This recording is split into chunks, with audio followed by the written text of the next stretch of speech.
Madam Speaker, I rise to advise the House of the completion of the independent review of WA's COVID-19 management and response. WA's successful handling of the COVID-19 pandemic delivered some of the best economic, health and social outcomes in Australia. WA was nearly COVID zero during the first 2 years of the pandemic, and our COVID-19 fatality rate of 0.074% was the lowest of all the states and territories. Almost 3.5 years on from the onset of COVID-19, it is important to reflect on the lessons learned so that WA is as prepared as possible for future pandemics.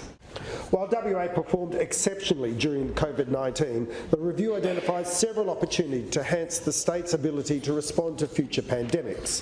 The review contains 35 recommendations, all of which are supported or supported in principle. Over the next 12 months, we will work to implement the recommendations that the review identifies as needing to be done in advance of the next pandemic.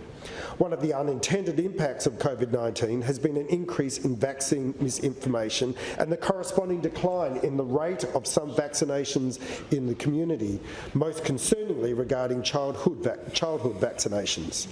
To support implementation of the review, the government will develop a public education campaign to combat misinformation and encourage the take-up of a range of vaccines such as the flu vaccine and the Gardasil vaccine. As the review observes, there is a real possibility that many Western Australians who lived through COVID-19 will experience another pandemic in their lifetime. We will use the review's recommendations to continue to strengthen the state's pandemic preparedness. I now table the report of the review of WA's COVID-19 management and response and the WA government's response to the review. Papers tabled.